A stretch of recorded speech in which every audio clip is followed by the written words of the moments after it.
Good morning mga kasari at Martes ngayong umaga at medyo malamig pa rin ang ating umaga ngayon.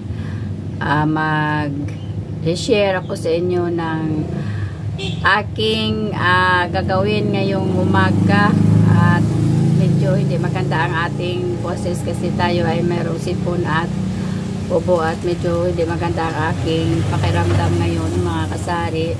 Pero i-share ko sa inyo ang aking naisip na bagong technique para naman tayo ay magkaroon ng extra income dito sa ating tindahan ngayong mayroon na tayong babayaran na business permit na medyo malaki-laki at hanggang ngayon mga kasari hindi pa rin tapos yung pag-process ni Robert ng aming business permit at ngayong araw ay babalik pa siya sa munisipyo at hopefully matapos na niya ngayong araw yung pinaprocess niya kasi magbabayad na lang doon sila ng magbabayad na lang sila sa munisipyo lahat yata ng babayarin at saka magbabayad sila sa fire kasi nagbayad na sila sa abogado at sa mga sanitary, pero yung total diba sa yan sa munisipyo talaga yan binabayaran. So ngayon magbabayad sila at magpipila pa doon sa fire para naman makumpleto yung ating requirements. At eto mga kasari, ang share ko sa inyo na bagong paninda dito sa aking tindahan. Nag-uumpisa pa lang ako na magtinda ng ganito at kung ano ang ating gagawin ngayong araw. At medyo marami-rami tayong gagawin ngayon kasi kahapon medyo nagpahinga lang tayo. Nagbantay-bantay lang dito. Wala akong ginawa dahil nga hindi maganda ang ating pakiramdam kahapon hanggang ngayon. Umiinom ako ng paracetamol at sa anti-allergy para hindi ako ubo ng ubo kasi masakit yung aking lalamunan. Siguro ito ay gawa nung naligo kami sa ilog nung isang araw na sobrang lamig yung tubig na parang ice at saka hindi ako nagbihis pag-uwi. Basa yung damit ko hanggang sa pag-uwi, so nababad siguro yung likod natin sa lamig, kaya ito yung resulta na medyo inubo tayo at masakit yung ating lalamunan at may sipon. At ito ang ating mga gagawin ngayong araw mga kasari, papakita ko sa inyo. At may dumating ako kahapon na mga chicherya galing sa Ayos Lang grocery store. Alam nyo ba yung ating loaded ay tumaas. Kaya yung bintahan ko na talaga ngayon 10 piso.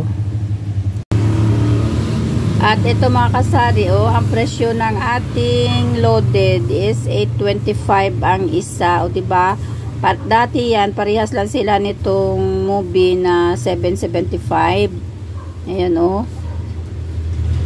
7, hindi na makita yung ano ng movie. Basta yung movie natin ay 7.75 pero yung loaded ngayon talagang tumaas. Pero pinantay ko na yan sila tig 10 piso yung ating bintahan. At yan ang dumating kahapon guys na mga chichirya namin galing sa Ayos Lang. Ito ay bali 100 pieces kasi 25 na loaded cheese, 25 din yung milk, tapos 25 yung movie choco at saka 25 din yung movie caramel. So yung binayaran natin dyan is 800 pesos. Ayan yung ating binayaran, 800 pesos mga kasari. At eto, nakaready na yung aking gagawin ngayong araw. Ayan yung ating mantika. Magre-repack tayo ng mantika at saka yung munggo. Sinaubusan na ako ng munggo. Wala na tayong nakasabit dito. Kaya bumili ako kahapon.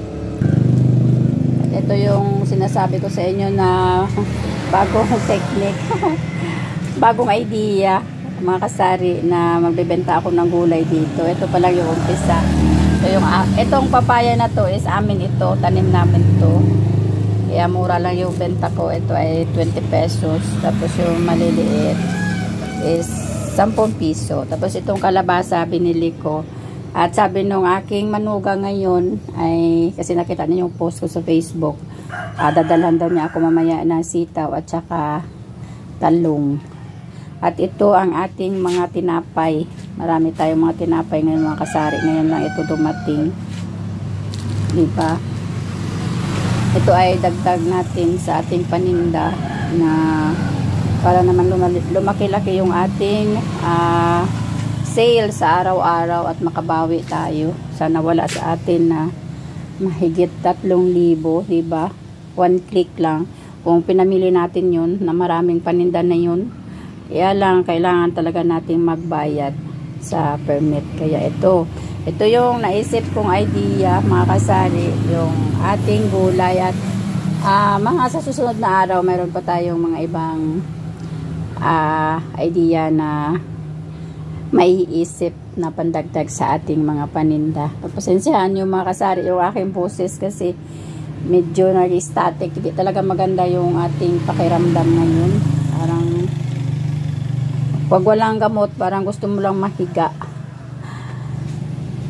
At ito ang ating bagong update sa inyo ngayon mga kasari sa ating mga paninda. At yun lang guys ang ating update sa inyo ngayong umaga, araw ng Martes. At si Robert ngayon ay paalis na papunta ng bayan para asikasuhin na yung aming permit at sana huling araw na ito kasi pang-apat na araw na ito na pabalik-balik sila doon. Ubiro mo, araw-araw mamasahe sila ng 70 pesos balikan kasi hindi siya nagmumotor, nagko-commute lang sila kasi nga sumasabay siya doon sa tatlo pa namin kapitbahay na may mga tindahan para naman kahit paano meron siyang kausap doon. So sama-sama silang 4 kaya nagko-commute lang sila kasi hindi naman sila kasya sa motor. Yun, do, diba kahapon doon na rin sila kumain ng tanghalian kasi kung uwi pa, mas malaki pa yung gagastusin nila. Kaya doon na sila kumain. At ngayon babalik sila ulit doon. At sana makompleto na nila yung ating permit.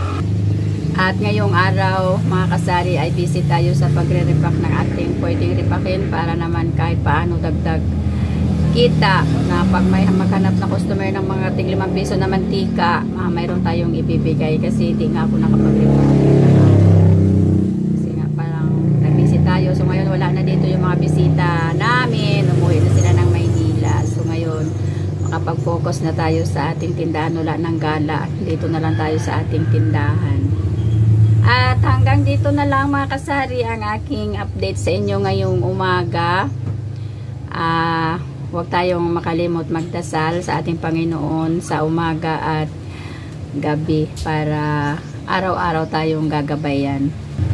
At hanggang dito na lang mga kasari ang aking share sa inyo ngayong araw. At mag-ingat kayo palagi. God bless us all. Don't forget to like, share, and subscribe in my YouTube channel, Tindahan ni Ining. Bye!